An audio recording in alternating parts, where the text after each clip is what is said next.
Good morning, everybody. Happy Vlogmas Day 13. Today's an exciting day, and I cannot wait for today. We have a craft show today, and I did this craft show last year, and I'm so excited about it. We're gonna have such a good time. First, though, it's like 11:35. I'm continuing to edit my video that has to go up before we leave. But I'm also, while I do that, I'm going to put eyeballs on things and legs on these frogs. So enjoy.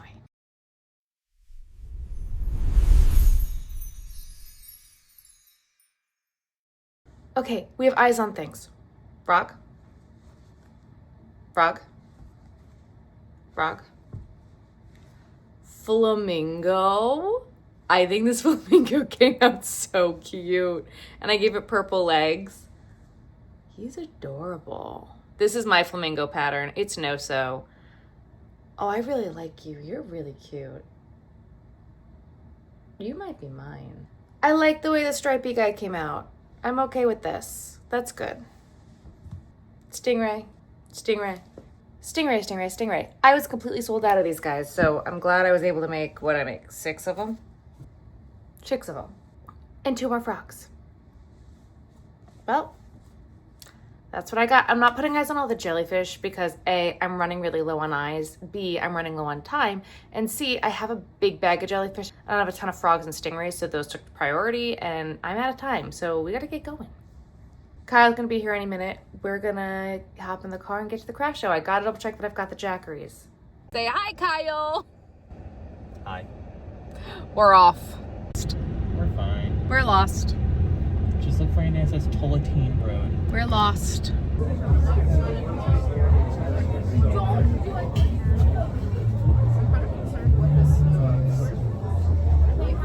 Breaking the rules this year, and I brought out my heater, but no one needs to know about it. And I'm not gonna light myself on fire. I am breaking all the rules, and I don't care. I'm not coming back to the show next year, I'm done. This is terrible. Everything's horrible. I want to go home. Kyle got me French fries and cookies and donuts. Yeah, that sounds like.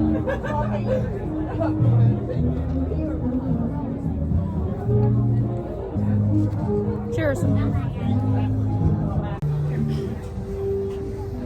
I've been asked for eldritch monsters, squirrels, and horses.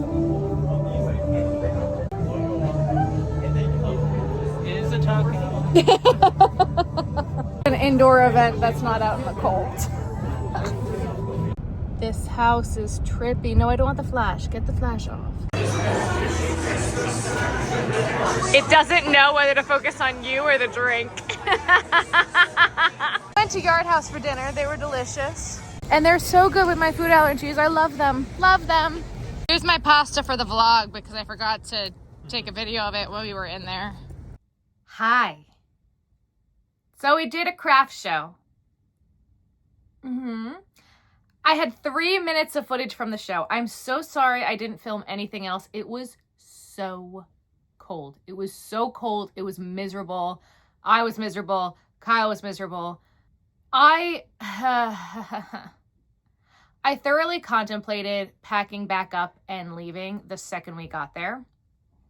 And I don't think I've ever had that feeling, that gut feeling, ever. It ended up being an okay show. The coordinator ruined the show.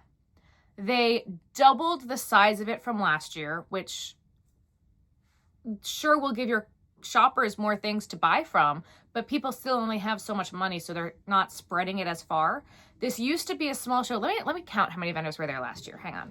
Half the amount of vendors last year. So that's really frustrating that they chose to do that. And it's held at a private college, for-profit college in my area. So I understand they want to make as much money as they can, but it ruined the event. It ruined the entire event. I noticed there were not a lot of repeat vendors from last year either because I spoke to a few of them afterwards. And a lot of them were just not happy with the coordinator last year. And I was not happy with her this year. So last year, they had one of everything. This year, there were multiple of the same vendors of all type. There was more than one soap vendor. There was more than one candle vendor. There was more than one crocheter. And there wasn't last year. And which crocheter was it? And which soap person was it? If you had guessed Soap Lady and Soap Lady's friend, you'd be correct. Now, if you don't know the lore of Soap Lady, I'll link the videos. There's two. I think I'm going to need to start making a Soap Lady playlist because she's a reoccurring character in my craft show life. And she drives me bonkers. She came up and said hi to me this show, even though we are no longer friends, and she knows that we are no longer friends. But she was at this show last year and knew I would be here and still told her friend to apply. And then I heard them complaining about her friend's numbers. This event was so small, there should not have been more than one crocheter. On both fronts. My sales were down a lot from last year, and it's because they doubled the size of the event, and the other crocheter does copyright stuff. When I've got people coming up to me asking for Grogu, I will die on the hill. I'm not messing with copyright because it's just not worth it. Your entire business can get shut down, and everybody thinks it's not going to happen to them until it does. And then they're upset when it does happen to them. How dare they? Well, you're breaking the law, technically. Do I agree with it? No, but I'm going to follow it until that changes. So she's got all of her copyright things, but having another crocheter wouldn't bother me. It's just this one particular, because there are other events, and I love other crocheters. I love having other crocheters at the event. I think that there's room for everyone. Her attitude and everything she just rubs me the wrong way. So that already put me in a bad mood, and it was cold. So trying to film was just a disaster. We had to hike our stuff. The car to the tent was so far. They try to be nice and provide tables and tents, which, yes, is very lovely. I love that they provide the tent, but the tables have to stay there whether you use them or not. So for me, I had to unpack the tables and pack them back in the car, and that just changes the way that I do pack out. So pack out was more difficult. It was frigid. I completely broke the rules. I had my heater. I don't know why they don't allow you to have propane heaters, but it was so cold. I said I did not care. And I don't think I'm going to do this show next year anyway, but I was like, I'm done. We're breaking out the heater because it was so cold. This is probably the coldest show I've done so far this year. And I have one more. So I will be going back to the show that we did last weekend on Sunday this weekend. So I'm very excited about that. And I'll have Ben with me, thank God. I love Kyle. Kyle has been so helpful, but I just miss having Ben at these shows. Oh my gosh. I don't want to say I took him for granted, but like, I love having Ben at the shows. He makes my life so easy. God bless my husband. Everybody say go Ben and go Kyle in the comments because we love Kyle too. But I just like, I'm so tired. I'm in pain. From lugging all of the stuff, 'cause I had to still lug my sandbags and the spinners and the stuffies and everything I had to lug from where we parked the car all the way to where our tent was. And it wasn't like that last year. And there was a path, and they're like, well, you can't drive cars down the path. The car would have definitely fit on the path. They just didn't want us to drive on the path, which was really annoying. It was like a paved thing, so it was really annoying that they wouldn't let us drive there and drop our stuff and go. It just made it even worse, and that is something I'm starting to take into consideration with the shows that I'm doing. How hard is load in, load out? That affects whether or not I want to go back to a show, because feeling like this the day after, I'm hurting. I am hurting today, and it's cold, and for me, it just ruined the event, and I couldn't really record because I wasn't going to leave my phone set up walking all the way there and walking all the way back and packing it. And we were like, it hit 7 o'clock on the dot, and we were packed out as quick as we possibly could because we both wanted to go home because it was so cold. It was so cold. When you are doing cold shows like this, one thing you need to take into consideration and think about that you don't normally think about is the cold will affect your phone. If you're taking credit card payments on your phone, the cold kills your phone battery. So that is one thing to really think about. You've got to make sure you have backup generators or power banks or whatever and chargers because of that. So that is a huge thing. your processing is also going to go slower. My phone was having a really hard time processing payment and like even getting the things to work because my fingers were so cold that the phone was so cold. So everything took a little bit longer because it was so cold. So that's another thing to just think about, that can happen. Back to problems with the coordinator. I went up to her afterwards and I spoke to her. Or it was before, because we got there and the other crocheter was already set up and I knew that she was there, and I could see her across the path. That's how close we were. And normally when I'm like, there's more than one crocheter at the event, cool, just stick us at opposite ends of the show. No, we could see each other. And that is another part of the problem. There were only 40 vendors and you're going to put us right next to each other. And the coordinator's like, we try our best to get you as far away from each other if there's going to be more than one. I'm like, first of all, you say this is juried. It was not, if you let us both in. Second of all, you put us right next to each other. And they did that with soap and they did that with everything else. Like there were a bunch of clothing people. All of them were like all next to each other. So you didn't. So don't lie to me, because what it looks like and feels like is you actually tried to put them all together and then say, oh, well, we try our best. No, you didn't. There's 40 vendors, put one at that end, one at this end. It's not that hard. It's not that hard. Like, if you're going to do that to people, separate them, put them away. Because we had a few people who would go back and forth and back and forth and back and forth and then decide what they wanted. Just separate them.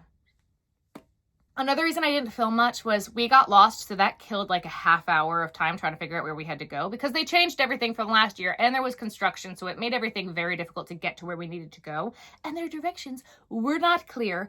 The show last weekend, there was so much construction, but their directions were so clear and what to put in GPS. So you went down the one-way roads the right way and to get to here and to do this and then where to park it. Zero communication. They had cops at this campus. It's a decent sized campus. And they had a few signs. Well, when we had to leave, they took the signs down. So you couldn't find your car again because you had to go through this way and that way and down the hill and under the tunnel to get to took the signs away. There were no cops directing traffic and no light. The lights were down because they're doing construction. It was miserable getting out of this campus. And so we got lost. So that took us an extra half hour that we didn't have to set up. By the time we ended up setting up, I ended up setting up one table, one ear warmer spinner, one stuffy spinner, and the table. And that was it. We had the grid wall, but I was like, I'm not even going to bother. A, it's cold. B, there were 5 million people selling hats. So I was like, forget it. We'll just do the ear warmers. We'll just do the stuffies. Let the hat people make their money. I don't care. I'll set them up next weekend. And I was just like, we're just not doing it. We're going to do one table because it was so cold. I was like, I want to be able to pack out and go. So that's what we did. And I'm sorry I didn't get any picture or video of it at all. I didn't forget cash or aquifer at this event, which I did last weekend. I completely forgot my cash last weekend. I had no cash going into the show. So thank God I had some money in my purse, and I had a vendor next to me who was able to break a 20 for me, because there was one point I was like, I need someone to break this. So thank God. I never want to be that person, but again, I didn't have Ben, and Ben normally like double checks with the money, and it didn't even cross my mind. I didn't even think about it because Ben's always on it. So again, we missed Ben. It's fine. My own fault. But this show, I didn't do that. I remembered the money. So one thing that's really nice about this show is the school caters a lot of it for the students. So they had food trucks, and there was a lot of food trucks, and they were already paid for. So they let you know, like, go up and get your food. So granted, the line was insanely long, so I was taking care of the booth most of the time, and I sent Kyle, and we got fries and donuts and cookies, and they had a cookie making station, so then we got more cookies. I ate so many cookies yesterday. I was like, it was cold. I didn't care. And they were good cookies too. And tacos, taco truck. There was one other food truck, but we didn't know what it was. So that is nice. And there are indoor bathrooms. You can go inside into the library and go use the bathroom. So like that was really, really nice that I didn't have to do outdoor bathrooms, because that's the worst. There was still soapy snow. Didn't love that, but I knew that was going to happen. They did that last year. Even the people who are walking around were complaining about the soapy snow because it was a little excessive, but soapy snow. There were a lot of vendors who didn't show up too. There were at least 3 or 4 empty tents. So again, zero reason why we had to be next to each other. There were so many empty tents. It was kind of wild that many people decided not to show up and just lose out on their money, but they didn't show, so that's a thing. And come to find out, college kids love chicken nuggets. I have had these chicken nuggets for years. They were backup inventory. I'm starting to really run low on stuff. Also, some items I've had for a very, very long time sold this weekend. The llama sold, or alpaca, the blue one, that sold. I've had that for a really long time. There were a few of them that were like that I've had for a really long time that sold this weekend, so that was really, really nice. The rainbow that I never thought was actually going to sell, and I just hand knit and thought was fun, that went. So things like that moved, which was really nice. All in all, it was a good show. It wasn't as good of a show as last year. Last year, it was a great show, and I was like, hands down, I'll be back next year. It's kind of going to depend on Ben's work schedule next year if I'm going to decide to do this show or not. Because if they're going to make me lug my stuff and do all this and sales are going to be probably about what they were this year, I don't know how I'm going to feel about it. And it was so cold. So I'm leaning towards this is probably my last time doing this show, but I say that a lot and we'll kind of cross that bridge next year. If Ben has to take off of work, then definitely not. But if he doesn't, then it's a potential, but I'd rather just go back to the show I did last weekend, and now I'm really running low on stuffies, so we have to get back to work to do that. So that's what we're gonna do now. And yeah, so again, I'm sorry I kind of just talked about this show and didn't really vlog at the show, but God, it was so cold, guys. It was terrible. So I love you all. Thank you so much for watching. If you like this video, make sure you give it a thumbs up. If you haven't already, make sure you hit that subscribe button and hit the bell. That way you'll be notified when I post. I have a website, crochetvision.com. After Sunday, I'm going to put all the stuffies that I have left up on the website, so it'll be fully updated Monday or Tuesday. Fingers crossed. And I think that's it, guys. I'll see you tomorrow. Bye, guys.